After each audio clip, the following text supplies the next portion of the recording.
Ace's point of view. Kapag panganay ka talaga, ikaw ang magsisilbing parang pangalawang magulang sa inyo. Kahit pamalakas sa mga magulang mo. Yung tipong mawawalan ka na ng oras sa sarili mo dahil mas pipiliin mong tumulong na lang sa pamilya. Nakaka-pressure rin ang pagiging panganay dahil malaki ang expectation sa'yo ng mga taong nakakakilala sa'yo. Aasahan agad nila na ikaw ang mag-aahon sa pamilya mula sa hirap. AC, luto na bang adobo? Napalingon ako sa likuran ko nang may nagsalita. Mabilis akong napatayo mula sa kinauupuan ko nang makita ang amo kong babae na si Ma'am Jade. Isa akong OFW sa Japan. Nagtatrabaho ako bilang maid sa isang pamilyang mabait kahit medyo estrikto. Si Ma'am Jade ay dati kong amo sa Pilipinas. Nang ikasal sila ng asawa niyang Hapon, ay lumipat sila rito sa Japan.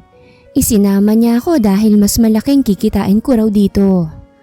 Oo nga, malaki-laki ang kita ko kaso nakakapagod naman, mentally and physically. Ang dami kasing mga bastos lalo na kapag namamalengke ako. Dagdag pang pamilya kong pine-pressure ako kapag wala akong maipadala. Luto na po yung adobo, sagot ko. Maghahain na po ba ako? Later, tugon nito. Hintayin na muna natin ang pamangkin ko. Malapit na raw sila eh. Tumango na lamang ako. Uuwi raw dito sa Tokyo ang pamangkin niyang lalaki na may anak galing Kyoto. Dito na raw titira dahil parang anak na rin naman to ng kanyang asawa. Naikwento ni Ma'am Jade na dapat ay kasal nito noong nakaraang taon. Kaya lang ay bigla nilang nakipaghiwalay ang fiancé nito at sumama sa ibang lalaki. Kaya mo pa bang magprito ng daing? Tanong ni Ma'am Jade. Baka kasi kulangin tayo ng ulam. Opo, kaya pa po. Sagot ko. Lumapit ako sa ref at kinuha ang bangus na ginawa kong daing kagabi. 3 pirasong malalaki yun na agad kong pinrito. Habang nagpiprito ay tumunog ang cellphone ko na agad kong dinukot. Sinagot ko ang tawag ng nanay ko. Nay? Napakunot noo ako dahil ang ingay sa kabilang linya na para bang may party-party. Bakit ho ang ingay? Wala akong narinig na sagot. Maya-maya lamang ay humina ng konti ang tugtog. Kaya't alam kong nasa kwarto na si nanay. Anak, may extra ka ba riyan? Tanong ni nanay. Piyesta rito sa atin at nagkakaroon ng kasiyahan. Yung pambayad kasi ng tuition ng bunso mong kapatid, nagastos namin para sa paghahanda ngayong piyesta. Nay, bakit naman naghanda pa kayo? 20,000 ang ipinadala ko noong isang linggo 10,000 po sa tuition ni bunso at 10,000 para sa panggastos nyo. Alam nyo naman pong next month pang sahod ko, hindi ba? Nakakahiya naman na mag-a-advance na naman ako. Mahinahon kong sabi. Ano bang gusto mo? Kawawa kami habang yung mga kapitbahay namin nagsasaya. Alam kong galit na siya. Kung ayaw mo magpadala, edi wag. Ang yabang nito. Nay, hindi naman sa ganun. Napahinga ako ng malalim. Naubos ba yung 20,000 para lang sa paghahanda? Binilhan ko si Ayesha ng bagong sapatos at cellphone dahil honor siya. Sagot ni nanay. O ano, pati yun ay susumbat mo. Siguro may nobyo ka na riyan kaya ka nagtitipid para sa amin. Inuuna mo pang lumandi kaysa buhayin kami?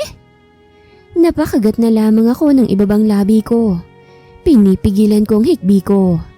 Naglalandi ang tingin nila sa akin sa tuwing hindi ako nakakapagpadala.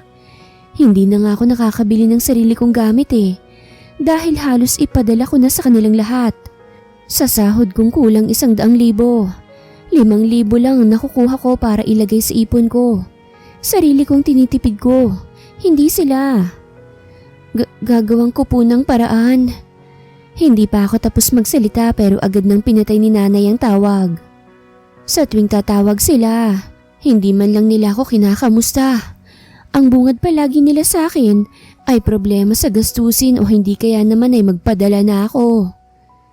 Nandito na sila, AC. Maghain ka na. Mabilis kong pinunasan ng mga luha ko nang marinig ko ang boses ni Ma'am Jade. Naghain ako habang hinihintay maluto ang isa pang daing. Mamaya na lamang ako iiyak. Dapat kong ihiwalay ang trabaho ko sa problema ko sa buhay. Nang maluto ang huling daing ay nagtungo ako sa sala para tawagin sila Ma'am Jade. Ngunit natigilan ako nang makita ang isang gwapong Ginoo na may matikas na katawan. Kumabog ang puso ko kaya napahawak ako sa dibdib ko. Hindi ko akalain na ganito kagwapong kalalabasan ng pinaghalong Russian at Japanese. Ang gwapo. Mabilis akong umiwas nang lumingon to sa gawi ko. Pasimple ko rin kinurot ang sarili ko para magising ako sa kahibangan ko. Hindi ako pwedeng mag-boyfriend o mag-asawa dahil sa panganay ako. NBSB na yata ako forever. Ma'am Jade, nakapaghain na po ako.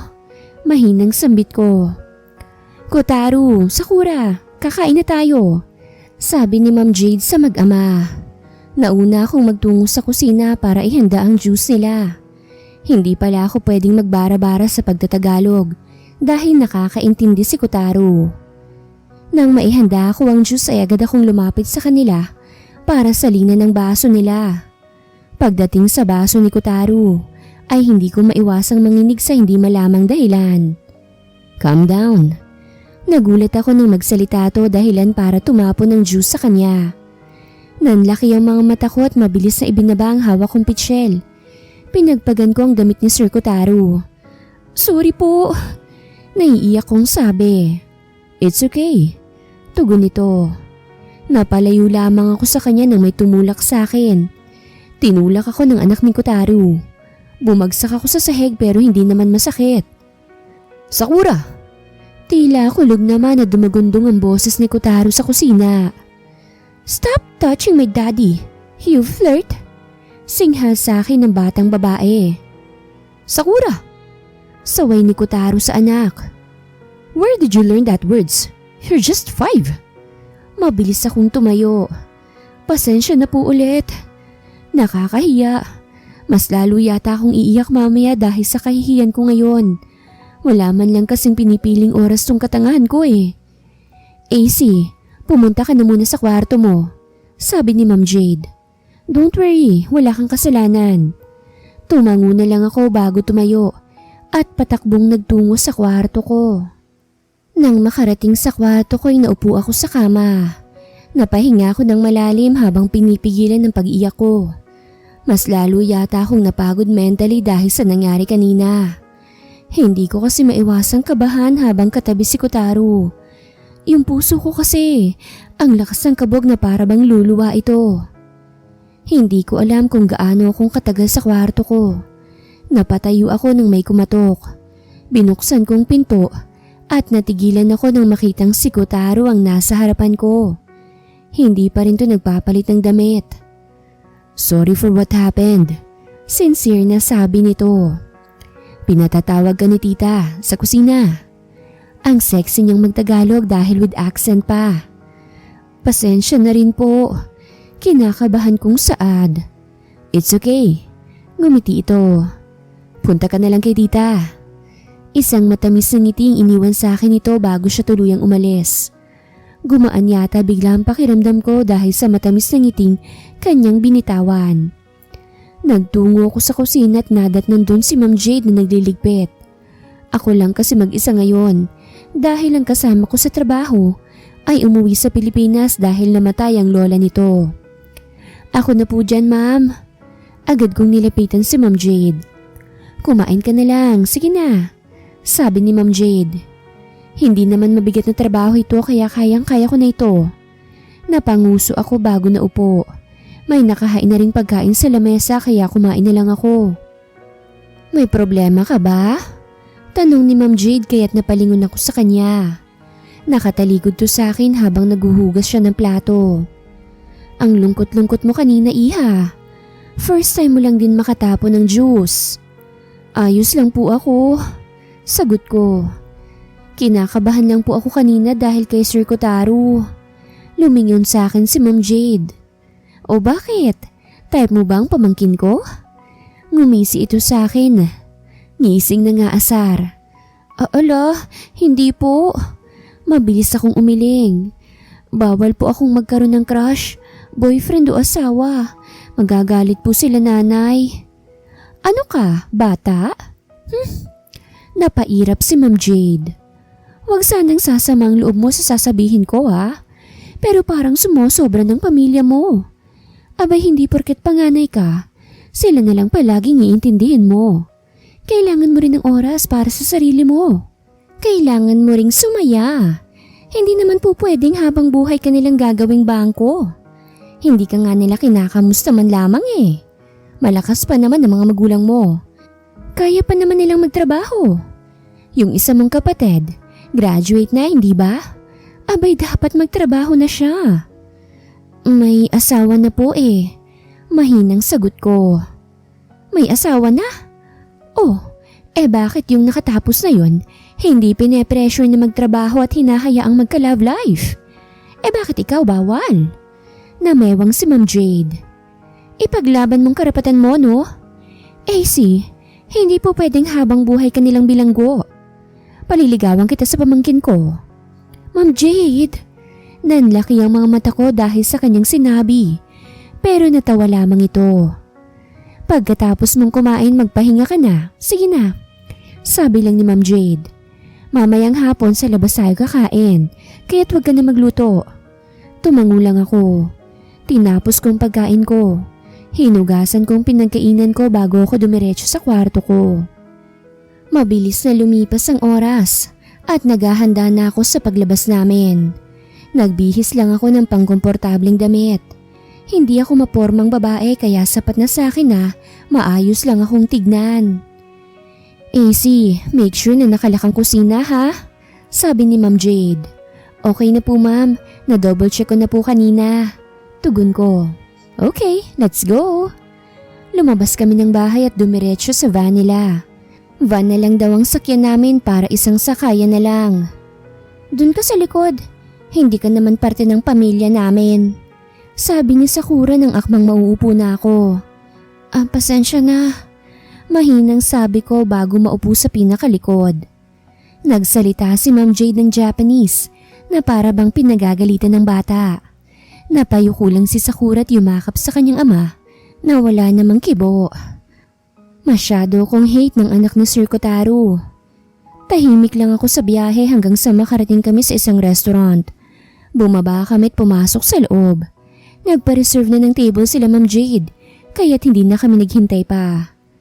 Para kaming nasa sangyap na eat all you can. May ramen din sila na talagang favorite ko. Si Ma'am Jade ang nag-order para sa amin. Nag-order din to ng ramen dahil alam niya raw na mahilig ako sa ramen. Nang dumating ang mga karne at iba pang order namin, ay nagsimula na silang kumain. Ako naman ay sinimulang lutuin yung karne. Ako na magluluto, kumain ka na. Sabi ni Sir Kotaro. Umiling ako. Ako na po, nakakakain pa rin naman po ako eh. Just let her, Dad. Masungit na sabi ni Sakura. Lola, why is she sitting beside us? She's just a maid, right? Sakura, she's not just a maid, okay? Stop that attitude of yours. Seryosong sabi ni Sir Kizaku, asawa ni Ma'am Jade. Sakura, I didn't teach you that attitude.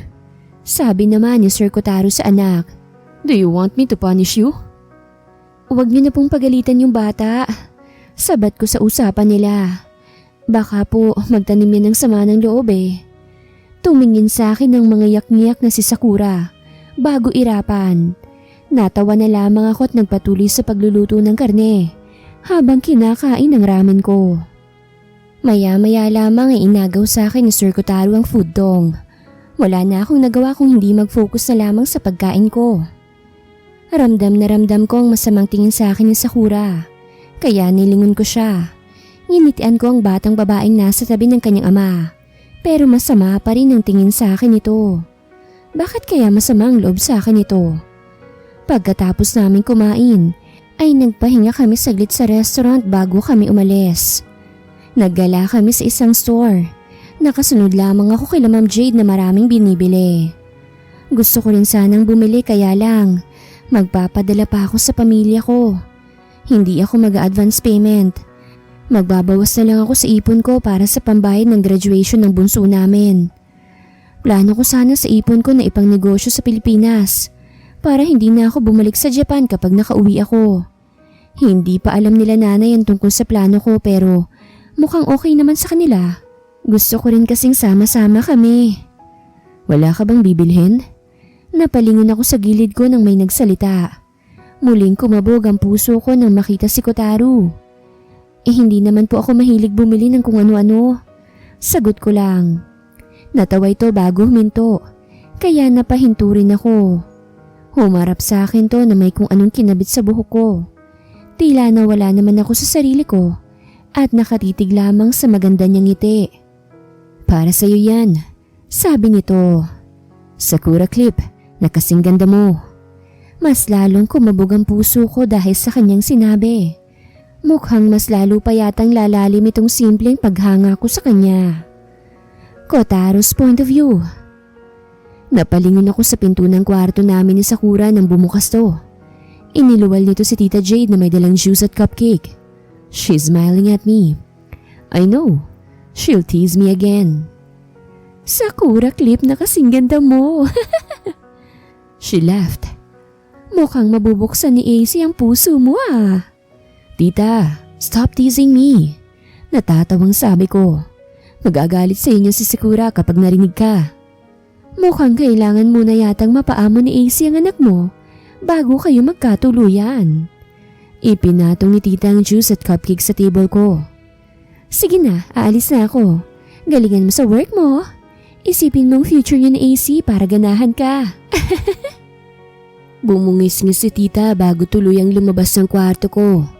Natawa na lamang ako sa inasta nito bago kainin ang ibinigay niyang merienda. To be honest, I admired AC. I admired her beauty, her good side. I admired everything about her. Alam ko ang kwento ng buhay niya. Alam ko kung gaano kasakit ang pinagdaraanan niya. Kung makakapasok man ako sa buhay niya, hindi ko dadagdagan ang sakit na nararamdaman niya. Ipararamdam ko sa kanya na deserve niya ring maging masaya. She can freely enjoy her life and I will support her in everything she wants. Daddy! Bumukas ang pinto ng kwarto at iniluwal si Sakura na kauuwi lang galing school. Kinder lang siya. Daddy, marami akong stars. Sinong sumundo sa'yo? Tanong ko. She rolled her eyes. That ugly maid, AC. Nakakainis nga kasi siya sumundo sa akin eh. I hate her so much. Why do you hate her that much? I gave her one cupcake. She's a nice person, Sakura. I hate her because you like her. Sagot nito. Daddy, natatakot ako na agawin ka niya sa akin. Iniwan ako ni Mommy. Sino na lang ang magiging kasama ko kapag naagaw ka pa niya sa akin? I hate it too because she looks like my mom. Yeah, she's kinda resembled with my ex. Pero alam kong malayong malayo sila sa isa't isa. Alam kong iba siya. What if masaktan na naman tayo? Paano kung iwanan niya rin tayo? Ayokong umiyak ka ulit. Bigla itong umiyak kaya agad ko siyang niyakap. I love you, Daddy. Ayoko pong umiyak ka ulit. And I love you too, baby. Malambing kong sambit. Huwag kang mag-alala. Alam kong iba si AC sa mommy mo. Tumango lang ito at hindi na sumagot. I understand her.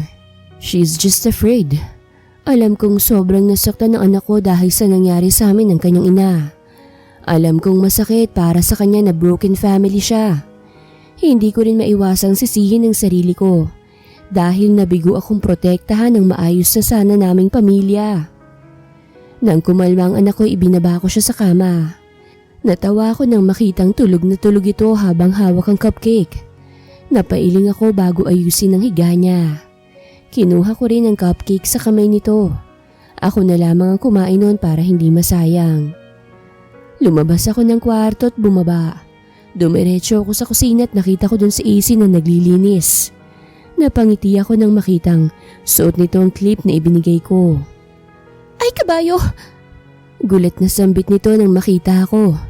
Sir Kotaro! Salamat sa pagsundo kay Sakura. Inilapag ko sa lababo ang basong pinag-inuman ko at hinugasan. Wala po yun.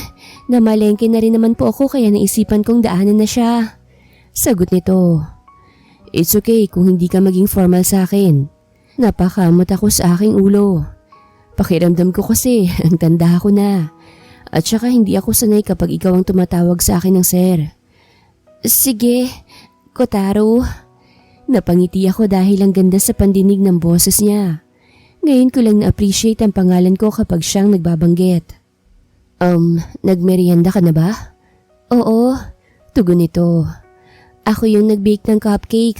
Bago ako umalis, nag-bake na muna ako para naman may mamerienda kayo. Masarap siya. Sumundal ako sa lababo. Lahat yata kaya mo nang gawin na. Sa tingin ko, pwede ka nang mag-asawa. Sa tingin mo? Ngumiti ito. Ano nga bang feeling na magkaroon ng taong minamahal? Nakakahiyamang sabihin pero NBSB ako eh. Oh no boyfriend since birth. Nagagalit kasi sila nanay kapag may pinapakilala akong manliligaw. Kaya hanggang crush na lang ako. Sabi nga ni nanay, nag-aalala raw sila na baka masaktan ako. Pero ang totoo, takot sila na baka hindi ko na sila mabuhay. Kaya ko naman buhayin sila kahit may boyfriend na ako eh. Ay, sorry. Naglabas pa ako ng sama ng loob sa'yo. It's okay. Pwede kang magwanto sa akin anytime.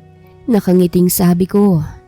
Hindi kita huhusgahan dahil alam ko rin ang feeling na ma-pressure dahil panganay ka.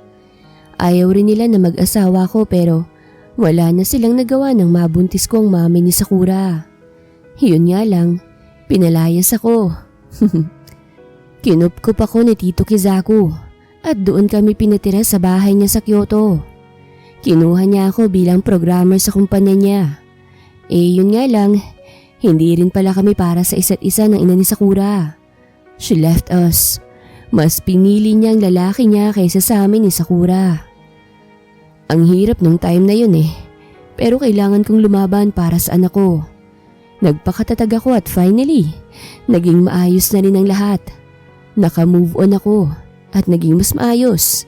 Nakangiting dagdag ko pa. Lumapit sa akin si AC at niyakap ako. Parang naging mamo naman ang puso ko habang dinadamang mainit niyang yakap. Magiging okay palalo ang buhay niyo ngayon ni Sakura. Malambing na sabi nito. Oo, lalo na ako magiging parte ka ng pamilya namin. Huli na nang ma-realize kong nasabi ko palang nasa isip ko lamang dapat. Dahil sa taranta, ay napahiwalay ako sa kanya sa yakap. Anong sabi mo? Tulalang tanong nito. Ano? Peke akong tumawa bago tumingin sa kisame. Ang dami palang butiki sa bahay nila tita, no? Ay, may trabaho pa nga pala ako. Salamat sa cupcake ah. Mabilis akong tumakbo palabas sa kusina. Nasalubong ko si tita na takang-taka pa. Pero hindi ko na siya pinansin. Dumiretso ako sa kwarto namin ni Sakura. Tsaka lang ako nakahinga ng maluwag nang makapasok ako sa loob ng kwarto namin ni Sakura. Napatawa ako bago mapasapo sa dibdib kong malakas ang kabog. Ang lakas ng tibok ng puso ko. Napakagat na lamang ako sa ibabang labi ko habang pigil-ngiting tumayo at bumalik sa trabaho ko. Darating ang araw na hindi na ako magiging torpe at diretso ko nang tatanungin si Easy. Nagtatrabaho ako pero ang utak ko'y tumatakbo kay Easy. Kaya ang ending, nawala ako sa focus at kung ano-anong program ang ginawa ko. Naisipan ko munang mag-break na lang dahil magla-lunch na rin naman. Daddy! Napalingon ako sa anak kong bagong gising. Agad ko itong nilapitan. Kumandong naman sa akin to at sumubsob sa dibdib ko. Ano, nagugutom ka na ba? Tanong ko sa kanya. Tumango ito. Magpalit ka na ng damit ha? Inilapag ko siya sa kama. Tumayo ako at kinuha siya ng pamalit. Pinalitan ko ang damit ng anak ko bago kami bumaba. Dumiretso kami sa kusina at nadat na namin dun si AC na umiinom ng tubig. Kumabog na naman ang malakas ang puso ko habang nakatingin sa kanya. Ang ganda talaga. Pwede bang pahainan si Sakura? Mauuna kasi siyang kumain. O sige, sandali lang ah. Ngumiti ito bago magsimulang maghain. Inilapag ko si Sakura sa stool.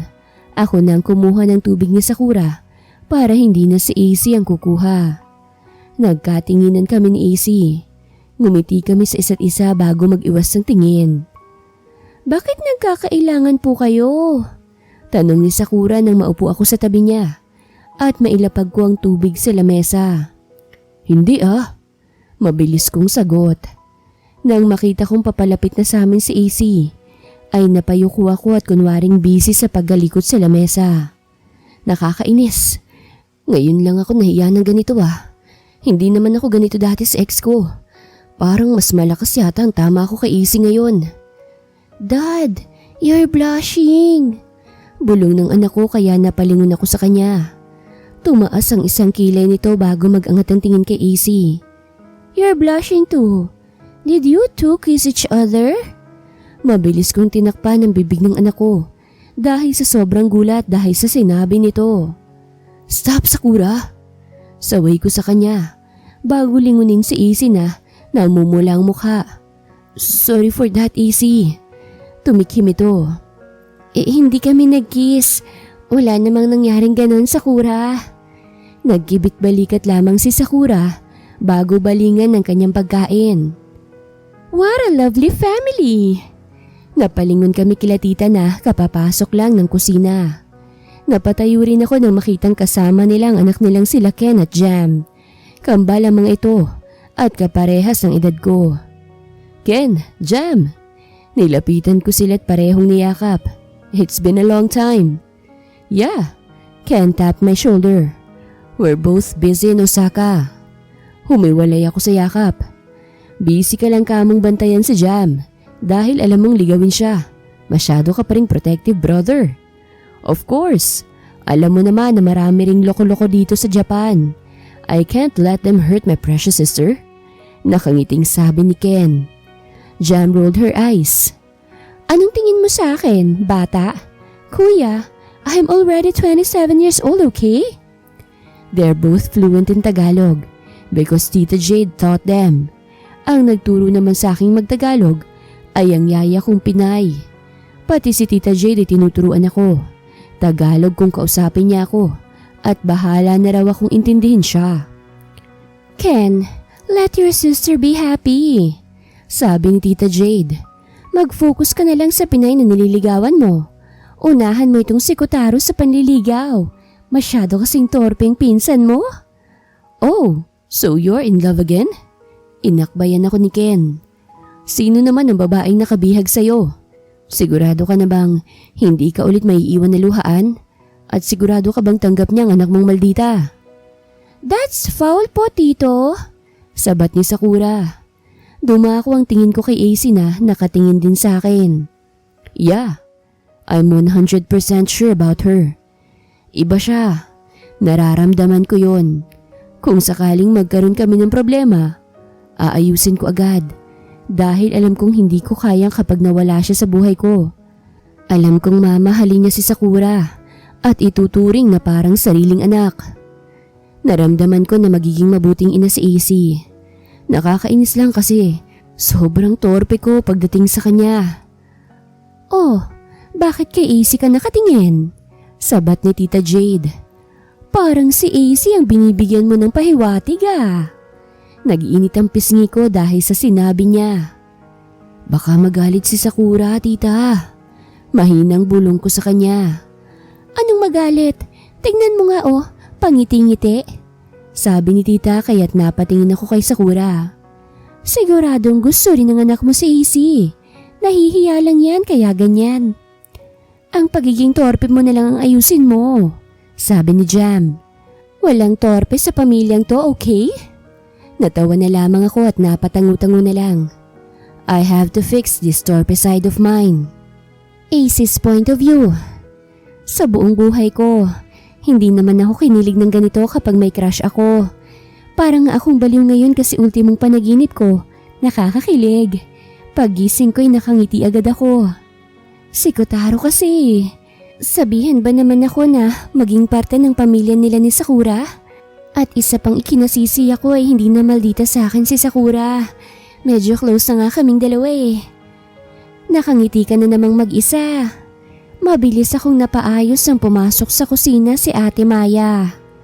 Si Ate Maya ang kasama ko rito na umuwi sa Pilipinas.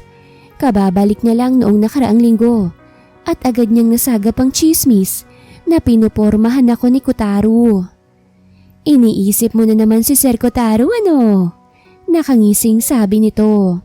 Hindi mabilis kong sambit.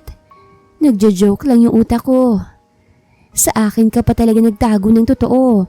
Alam mo namang number 1 chismosa ako sa amin. Natatawang sabi nito. Sasagot na sana ako kaya lang natigilan ako nang tumunog ang cellphone ko. Iniwan ko saglit si Ate Maya sa kusina. Nagtungo ako sa likod bahay bago sagutin ng tawag. Ano? Wala man lang paramdam Hindi mo man lang kami makamusta? Lahat ng kasiyahan ko sa katawan ay nawala dahil sa sinabi ni Nanay. Mukhang tuluyan ka na nga talagang lumalandi dyan sa Japan. Nay, busy lang po kami. Mahinang sagot ko.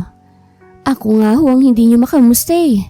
Ang tagal-tagal ko na sa Japan, pero ni isang kamusta wala akong naririnig galing sa'yo. Bakit ho ba? Tanong ko. Anong petsa na? Hindi ka pa rin nagpapadala? Sabi ni Nanay. Wala na kaming panggastos dito. Ang dami naming bayarin sa school ni Bunso. Si Ayesha wala ring pambili ng dress para dun sa recognition niya. Si Arthur naman walang panggastos sa mag-ina niya dahil nawalan siya ng trabaho. Magpapadala ho ako bukas. Tugon ko. Mabuti naman, sabi ni Nanay. Sige na't ibababa ko ng tawag kung wala ka nang sasabihin. Nay, matanda naman ako hindi ba? May gusto po kasing manligaw sa akin at gusto ko rin siya. Baka po pwedeng… Hindi! Pagalit na putol ni Nanay sa sinasabi ko.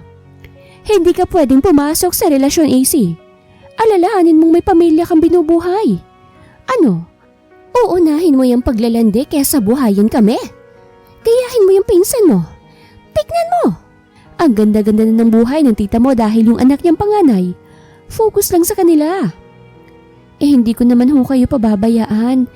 Gusto ko rin ho kasing sumaya. Hindi mapigilang sabi ko.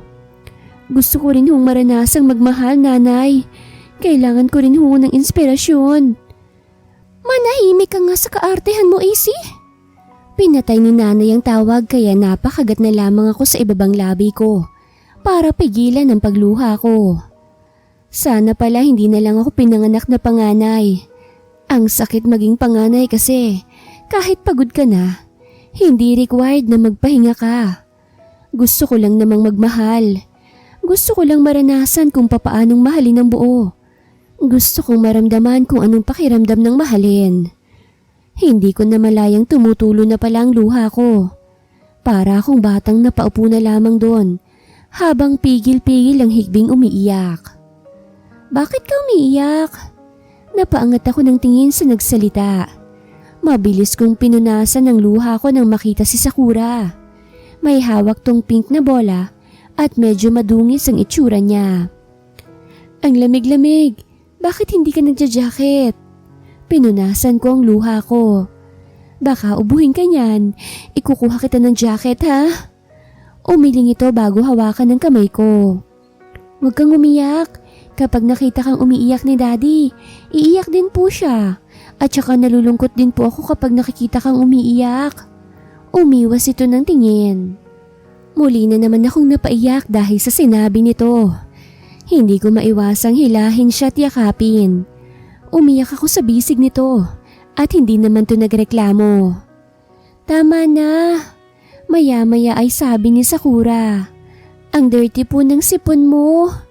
Natawa akong bigla bago humiwalay sa yakap mula sa kanya. Pasensya na. Natatawang sabi ko. It's okay po. Tugon nito. Can you play with me? Let's play basketball. Basketball? O sige. Magkahawa kaming nagtungo sa garden kung saan may maliit na court. Madalas ko ring makita si Kotaro na maglaro ng basketball. Nakasando lang ito kapag naglalaro. kaya't putok na putok ang biceps niya. Hinubad ko ang suot kong sweater bago makipaglaro kay Sakura. Hindi naman pala gaanong malamig. Sakto lang sa pakiramdam ko yung lamig na nararamdaman ko. Shoot! Masaya akong pumalakpak nang ma-shoot ni Sakura ang bola. Ang galing! Ang galing mo maglaro ah! Manang-mana ka sa daddy mo. Nipapanood mo si daddy maglaro? Tanong nito. In love ka talaga kay daddy? Napanguso lang ako't umiwas ng tingin. Parang kailan lang. Parang germs ako na ayaw niyang pahawakan sa daddy niya. Tapos ngayon naman, inaasar na niya ako sa ama niya. Ikaw naman po ang mag-shoot, sabi ni Sakura bago iabot sa akin ang bola. Kapag nakashoot ka po, papayag na ako maging mami kita. Ha? Napatangan na lang ako sa sinabi niya. Pero wag mo kaming iiwanan ha. Bahala ka, ipapakulam kita sa classmates ko. Nakangusong nag-iwas to ng tingin kaya't napatawa ako. Napakagat ako sa ibabang labi ko bago ihagis yung bola patungong ring. Napasimangot ako dahil hindi man lang to umabot sa ring. Ay, hindi naman pala kayo meant to be ni daddy? Pangaasar ni Sakura. Napakamot ako sa ulo ko bago maupo sa tabi niya.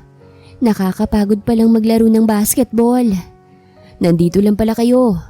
Napalingon kami kay Kotaro.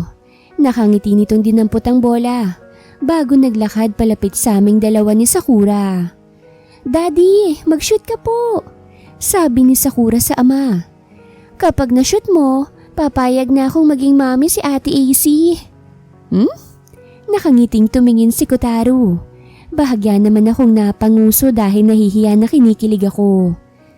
Kapag na-shoot ko to, mami ka na ni Sakura at akin ka na. Napakurap-kurap na lang ako dahil sa sinabi ni Kotaro.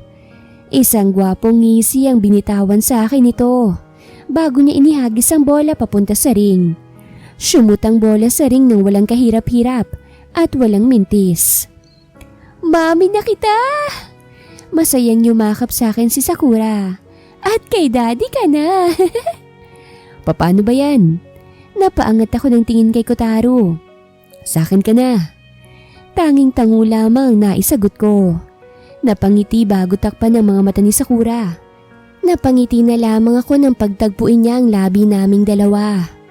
Deserve ko naman sigurong sumaya. May karapatan din naman akong magmahal at mahalin.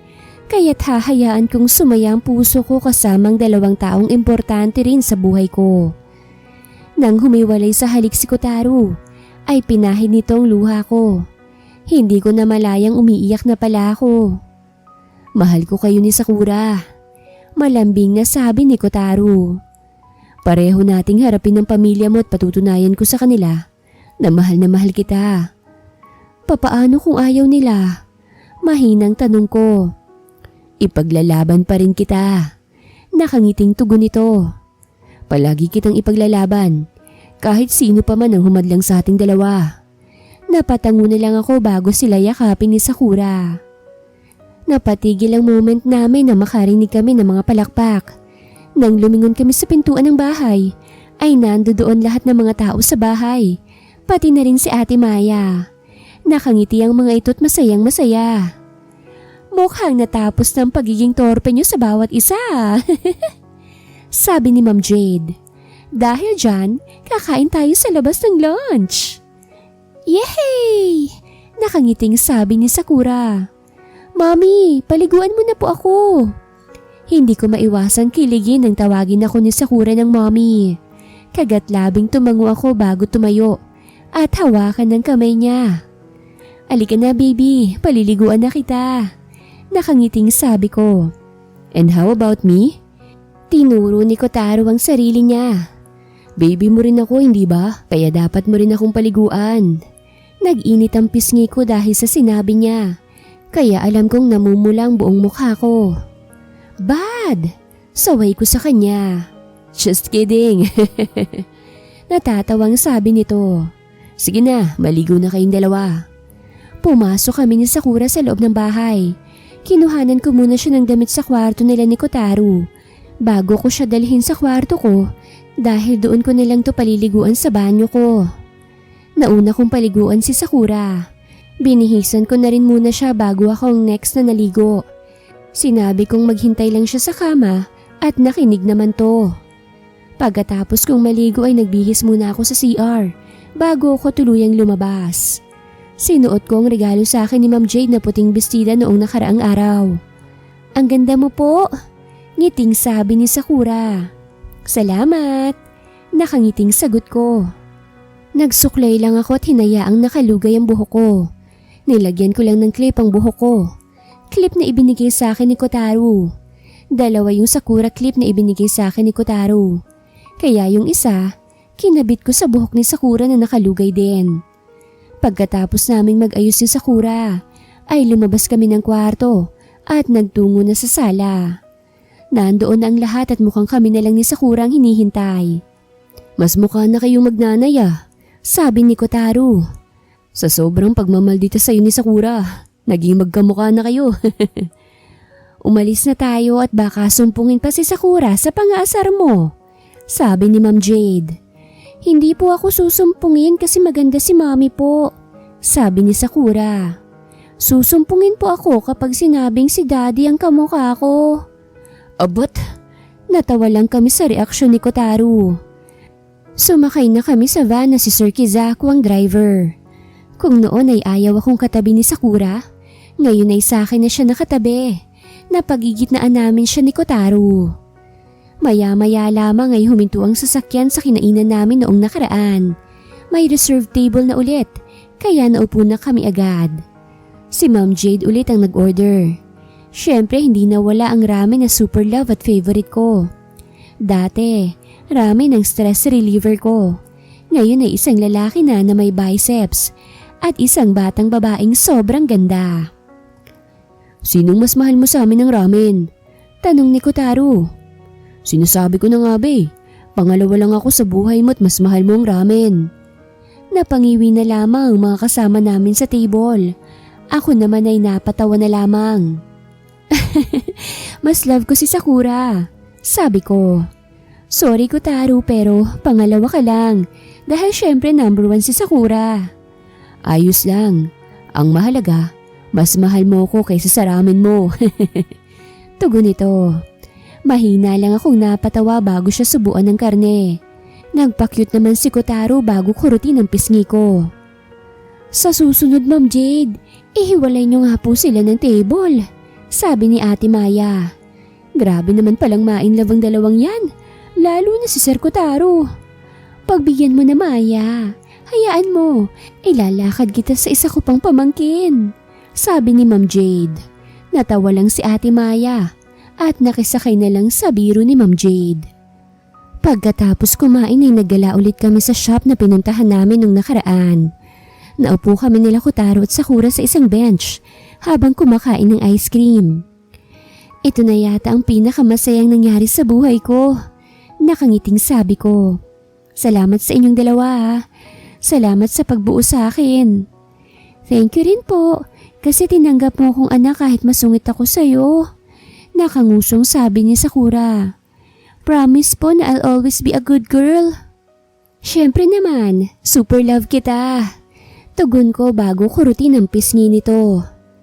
"Salamat dahil pinapasok mo kami sa buhay mo," sabi naman ni Kotaro. "Pangako ko na this time, hindi na mabibigo ang pamilya natin na gustong buuin. Magiging mabuti akong partner at amas anak natin at magiging mga anak pa natin." Napangiti lamang ako bago lagyan ng ice cream ang ilong nilang mag-ama. Alam kong gaganti sila kaya mabilis akong tumayo at tumakbo. Hinabol naman ako ng dalawa, kaya't natawa na lamang ako. "Huli ka!" Hinapit ako sa bewang ni Kotaro. "Huli ka ngayon, baby ko." "Nagpahuli talaga ako kasi ikaw na yan." Pabirong sabi ko. Akmang hahalikan ako nito, pero napatigil siya nang sumulpot si Sakura.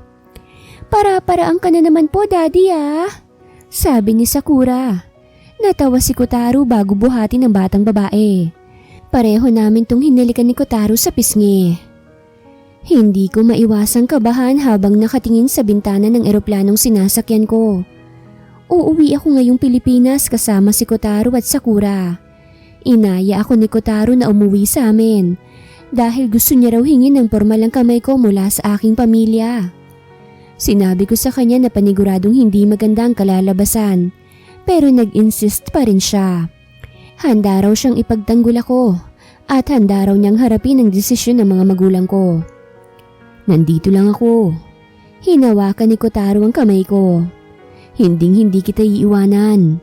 Napangiti naman ako bago tumango. 4 na oras mahigit ang binyahe namin bago maglanding ang eroplanong sinasakyan namin. Hindi alam ng pamilya ko na uuwi ako ngayon. Ayokong sabihin dahil natatakot ako sa isasagot nila sa akin. Mula Naiya hanggang Pampanga naman ay halos 3 oras ang binyahe namin. Biyahe pa lang sobrang nakakapagod na. Tapos mas lalo ka pang mapapagod dahil sa isasagot sa akin ng pamilya ko. AC, umuwi ka pala? Nakangiting sabi sa akin ng kababata kong si Marie. Oo, biglaan lang din. Inabutan ko siya ng maraming chocolates. Pakibigyan na lang yung iba ah. Salamat. Parang hihimatayin ako habang papalapit kami sa bahay namin. Nang huminto ako sa tapat ng gate namin ay natanaw ko sa labas ang buong pamilya ko na masayang kumakain. Napakunot noon naman ako nang mapansin na may hawak na baby si Ayesha at may katabi itong lalaki. Si Kuya Arthur naman ay may hawak na batang babae. Katabi ang isang babae na sa palagay ko'y asawa niya. Binuksan ko ang gate, kaya't napalingon sila sa akin. Nanlaki ang mga mata nila nang makita ko. Anong ginagawa mo rito? Inaasahan ko nang hindi matutuwa sila nanay na makita ko. Pero ang sakit pa rin pala. Wala man lang bang kamusta dyan o kaya ay welcome back? Idinian ko sa tawa ang nararamdaman kong sakit. Magtatampo ko niyan sa inyo. Ate! Tumakbo palapit sa akin ang bunso naming lalaki na si Gio. Grade 10 na siya at graduating na sa susunod na buwan. Namiss kita ate. Pasensya na kung hindi kita nakakausap ha. Ayaw kasi ni nanay. Ayos lang, walang problema. Humiwalay ako sa yakap. Ang taas mo na. Mas matangkad ka na sa akin. Ngumiti ito bago tignan si Kotaro at Sakura. Sino po sila? Si Kuya Kotaro mo at soon-to-be pamangkin mong si Sakura. Tugon ko. Si Kotaro ang mapapangasawa ko. Anong mapapangasawa? Kunot noong tanong ni nanay. AC, anong usapan natin? Nay, hindi ko naman ho kayo pababayaan. Mahinang sagot ko. Kukuha ka na lang din ng lalaki yung may sabit pa. Sabi naman ni tatay. Hindi ka ba nag-iisip? Tay, saway ko sa kanya. Huwag niyo naman ho silang pagsalitaan ng ganyan. I'm Kotaro Shizumoto. Pakilala ni Kotaro bago maglahad ng kamay. Nandito ho sana ako para hingin ng kamay ng anak nyo dahil gusto ko siyang pakasalan. Tinapik ni tatay ang kamay ni Kozaru bago ako galit na lingunin. Ano? Mag-aasawa ka na tapos pababayaan mo kami? Aba easy, ganyan ka na ba kawalang kwentang anak? Hindi mo ba kami iniisip? Huwag niyo naman hong pagsalitaan ng ganyan si AC, sabi ni Kotaro. Buong buhay niya sinusuportahan niya kayo, pero hindi niyo man lang siya magawang kamustahin at pasalamatan. Huwag kang makikialam dito ha. Hinablot ni tatay ang kwelyo ni Kotaro, kaya't mabilis akong umawat. Tama na, mahinang sabi ko. Tao kaming humarap. Sana naman ho ay tao nyo rin kaming harapin. Habang buhay na lang bang magiging alila nyo ko? Paano naman ang kasiyahan ko? Si Arthur na panganay sa lalaki nag-asawa agad. Pero masaya kayo. Tapos ako bawal. Iniisip ko lang naman na mangyayari sa akin kapag mahina na ako. Sigurado kong hindi nyo ako aalagaan eh. Tigilan mo nga ako sa kadramahan mo. Sabi lang ni nanay. Ang unfair nyo kay ate. Napalingon kami kay Gio. Hindi nyo man lang kayang ibigay ang kasiyahan ni ate.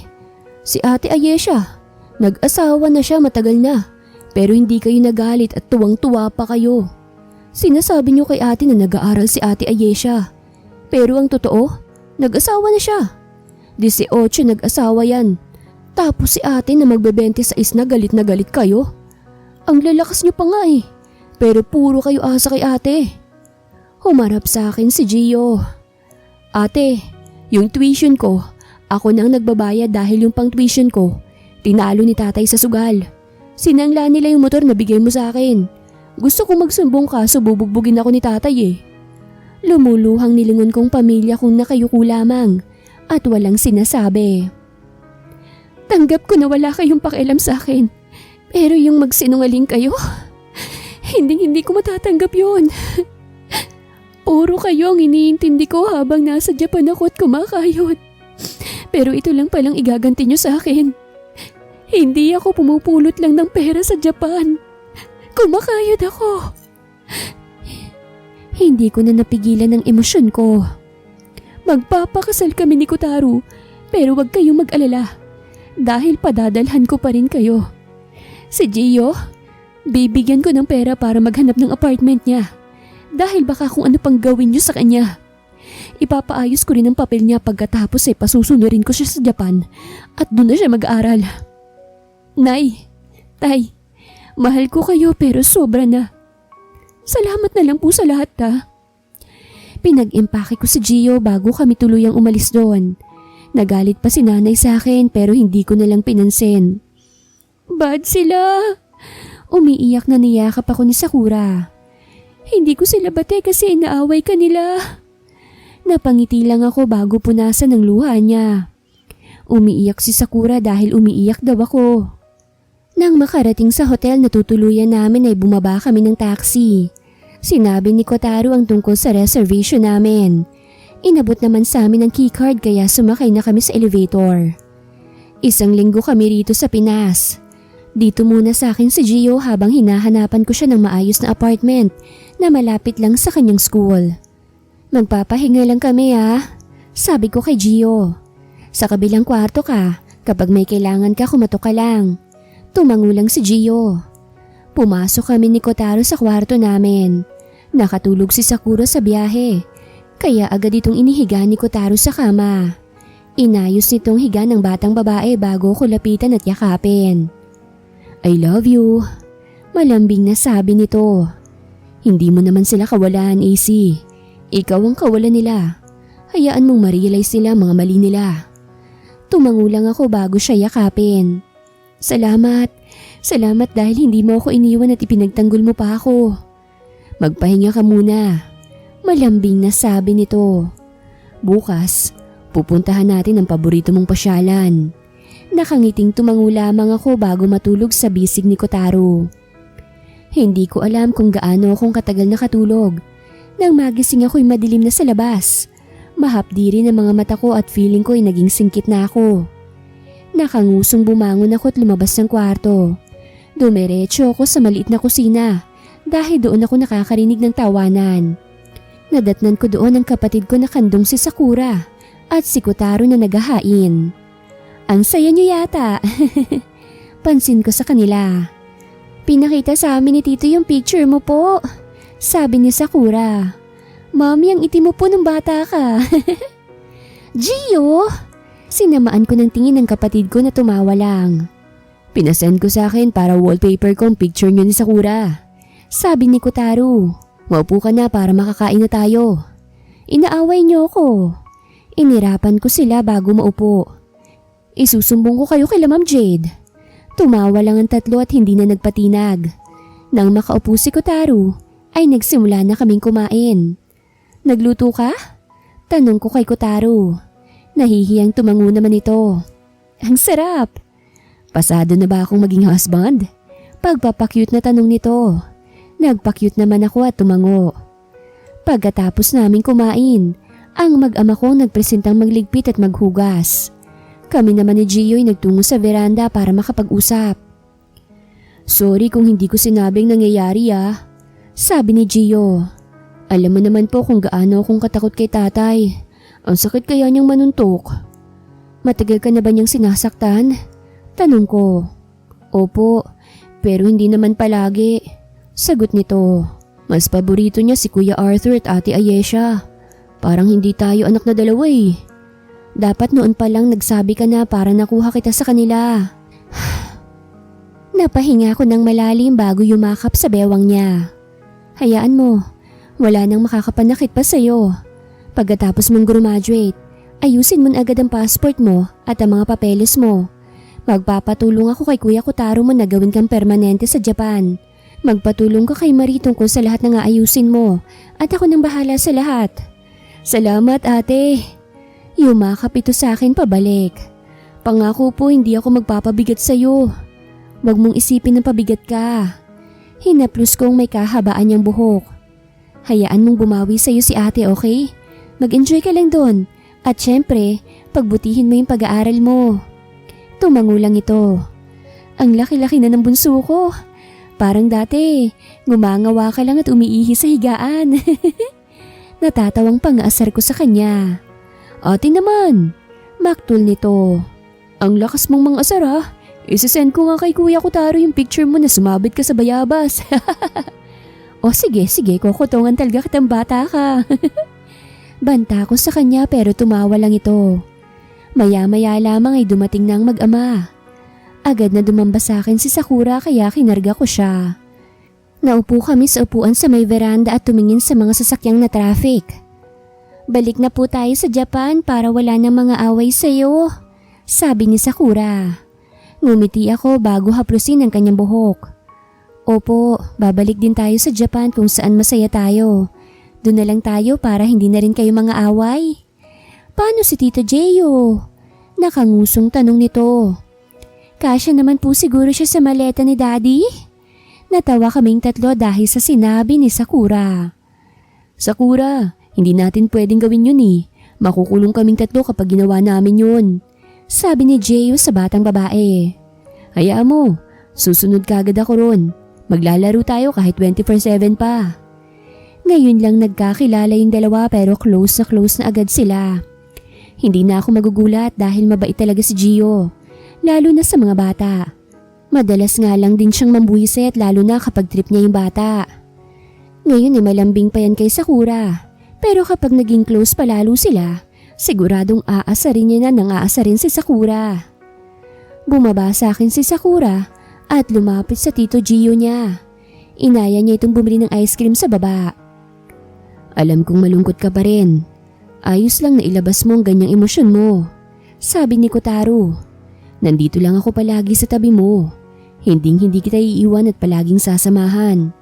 Salamat, Kotaro. Sumandal ako sa dibdib niya.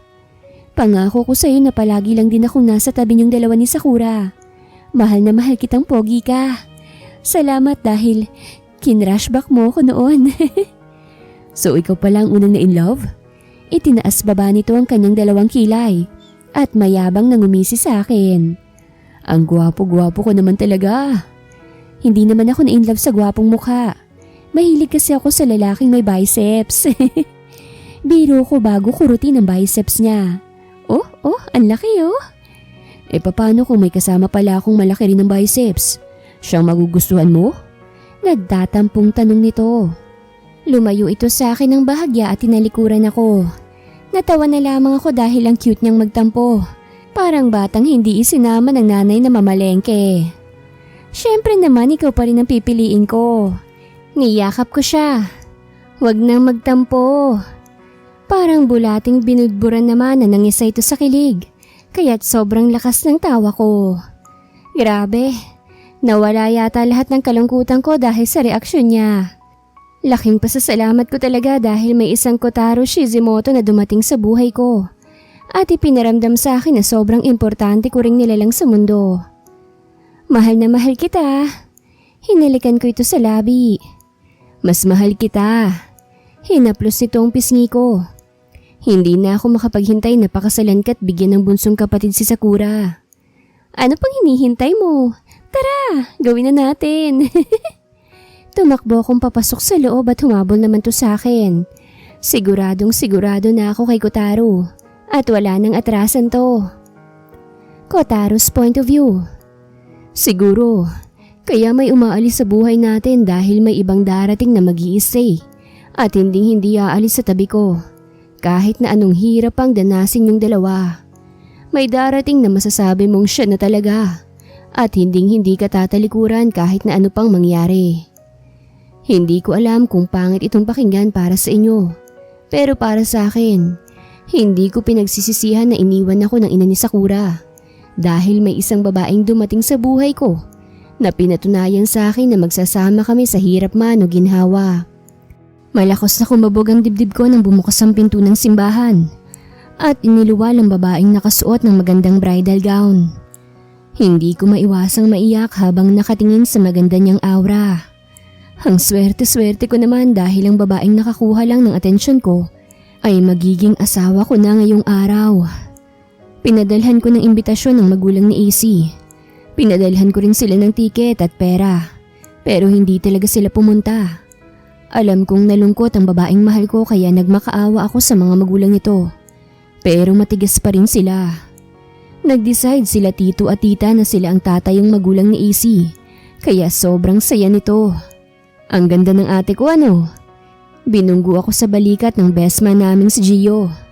Naayos ko ang papeles niya at sa amin na siya nakatira ni AC. Nasa Osaka kami ngayon dahil nandito ang bahay ko. Dito na rin nag-aaral si Gio ng college at maayos naman ang naging buhay niya rito. Mabait si Gio at close na close kami. Lalo pagdating sa pang-asar kay AC na palaging pikon. "Huwag mo pong sasaktan ha," sabi nito. "Magsusuntukan talaga tayo." Hindi, huwag kang mag-alala. Nakangiting sagot ko. Mabilis kong pinunasan ng luha ko nang makarating sa tapat ko si AC. Ibinigay sa akin ng kamay nito na agad kong kinuha at inilagay sa braso ko. "Ang ganda mo," malambing kong sabi. "Mahal na mahal kita." "Huwag mo kong paiyakin. Susuntukin talaga kita kapag pangit ako sa picture." Pabirong banta nito na ikinatawa ko na lang. Dito kami sa Japan ikakasal. Ang imbitado lang sa kasal namin ay yung mga malalapit sa amin. Dahil gusto namin yung mga taong totoo lang sa amin ang makakasaksi ng pag-iisang dibdib namin.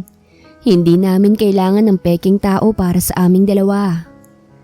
Nang makarating sa altar ay nagsimula na ang seremonya. Tahimik lamang ako habang ninanamnam ang pinakamasayang sandali ng buhay ko ngayon. AC, isinuot ko ang singsing sa daliri niya. "This ring is the symbol of my unconditionally love for you. I promise that I will always be here for you. Palagi akong magiging totoo sa'yo. Hindi ako magtataksil sa'yo. Hindi kita sasaktan. At hindi magbabago ang pagmamahal ko sa'yo. Palagi akong magpapakumbaba sa'yo.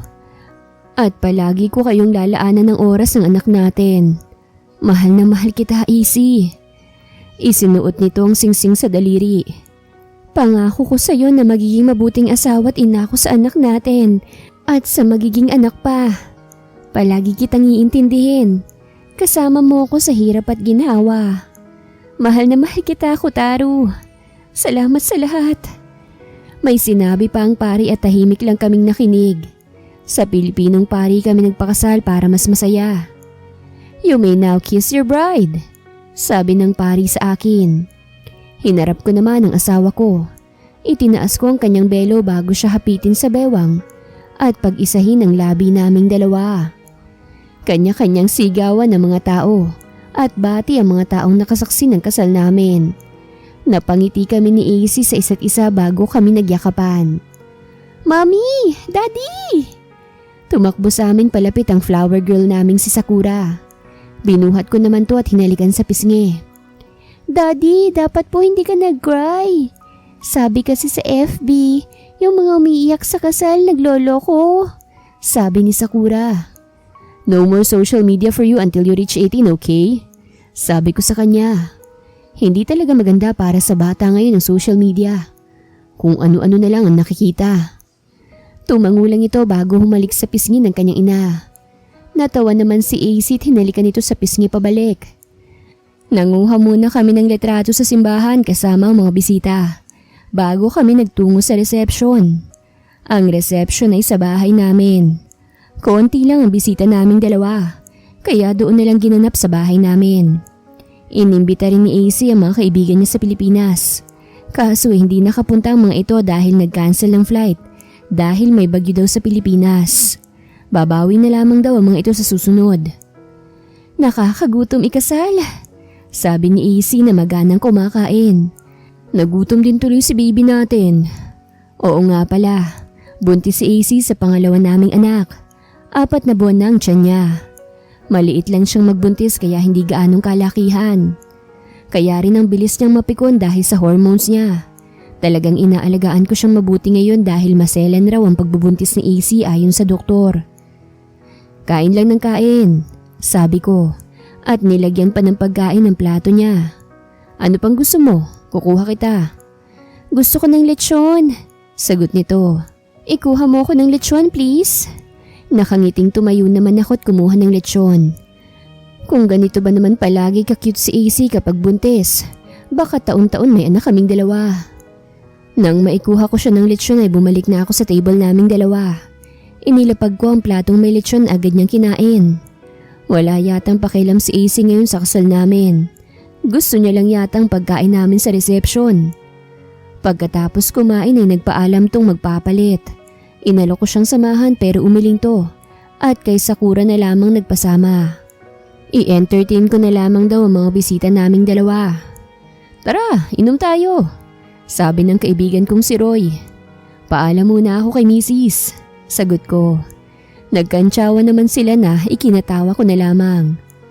Lumipas ang oras ay hindi pa rin bumabalik si AC, kaya naisipan kong sundan to sa kwarto. Natawa ako nang makitang tulog ito. Ganun din si Sakura. Nakapagpalit na ito ng pantulog, kaya pala ang tagal nilang dalawa. Napailing ako bago buksan ng aircon at kumutan ng dalawa. Lumabas ulit ako para ako na lang munang humarap sa mga bisita. Nagtanong sila about kay AC at sinabi ko naman ng totoo. Mag-enjoy ka na sa mga kaibigan mo, sabi ni tita. Ngayon lang naman ulit to kaya siguradong hindi naman magagalit sa AC. Ako na bahala sa mga bisita. Thank you tita. Hinalikan ko siya sa pisngi bago ako nagtungo sa mga kaibigan kong nagiinuman. Nakiupo ako ron at nakiinom. Sobrang tagal na rin naman noong huli akong nakipag-inuman. Hindi ko alam kung gaano kaming katagal nagiinom. Basta ang alam ko ay nahihilo na ako at nag-passed out na.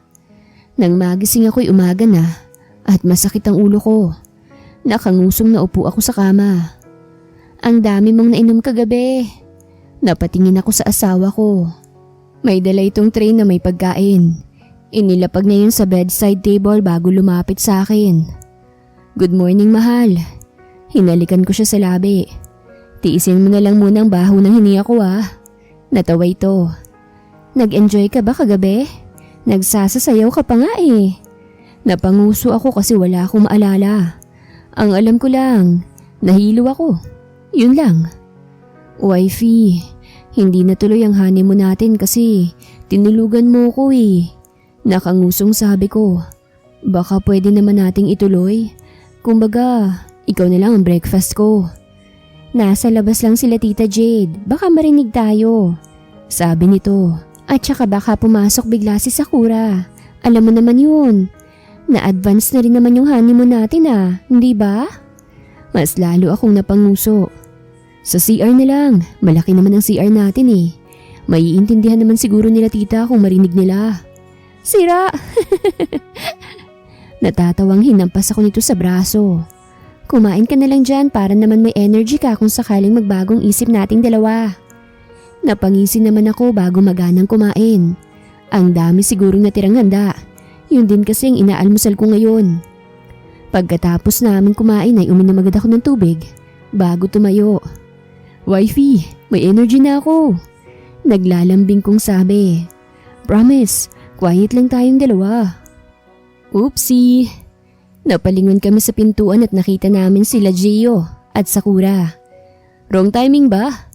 Kumuha ako ng pera sa wallet ko at ibinigay kay Gio. Gio, gumala kayo hanggat gusto nyo. Ayain nyo na rin sila Tita Jade. Areglado! Sumaludo ito bago umalis. Nakangising hinarap ko si AC habang hinuhubad ang suot kong t-shirt. Wifey, mukhang pwede na. Nakangising sabi ko. Wala nang atrasan to May magagawa pa ba ako?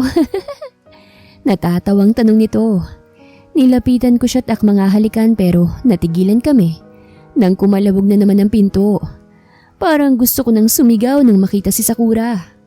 Nakalimutan ko po ang bag ko po. Sabi ni Sakura. Kasunod nito si Gio na hinihingal. Agad kong kinuha ang Ayan, wala nang istorbo. I love you. Hinalikan ko ito sa labi. I love you too. Tugon ito. Nagtagpo ang labi namin na puno ng pagmamahalan. Ace's point of view. Sa mga desisyon ko sa buhay, itong pagpili ko kay Kotaro ang hindi ko pinagsisisihan. Dahil lahat ng sinabi niya sa akin ay tinupad niyang talaga. Naging masaya ang buhay namin lalo sa mga lumipas na taon. Naipanganak ko ang bunso naming lalaki na si Renzo. Sa edad na 3 ay sobrang bibo nito at sobrang kulit din. Wifey!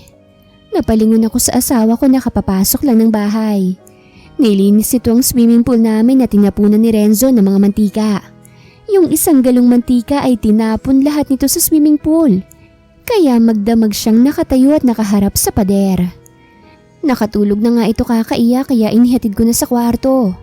Mabuting at wala si Sakura at Gio. Nasa eskwelahan ng mga ito ngayon. Mahilig kasi magpaawa si Renzo. At yung dalawa naman ay nagagalit kapag pinagagalitan namin si Renzo. Si Gio ay graduating na sa kursong teacher. Mag-e-exam na lang siya pagkatapos graduate. At ganap na siyang teacher. Sigurado naman akong papasa siya. Kapagod no? Natatawang tanong ko. Okay lang ako. Sagot nito. Maliligo lang ako Sama ka? Magtigil ka muna. Kawawa ng banyo. Tugon ko na ikinatawa niya. Palagi kasi kaming sa banyo gumagawa ng milagro. Dahil delikado sa kwarto at madalas sumulpot ang mga bata. Kahit pa nakalak ang pinto. Dumiretso sa banyo si Kozaku. Ako naman ay naghain na ng tanghalian dahil pauwi na panigurado sila Sakura. Half day lang ngayon sila pareho ni Gio dahil may holiday na ganap ngayon dito sa Osaka. Sakto matapos akong maghain ay dumating si Gio at Sakura. Naupo ang mga ito pagkatapos sumalik sa akin. Dumating din si Kozaku na buhat si Renzo na kagigising lang at namamaga ang mata. Inaway niyo na naman po si Renzo? Sabi ni Sakura. Tinapon niya ang isang galong mantika sa swimming pool kaya't napagalitan ko. Sagot ko.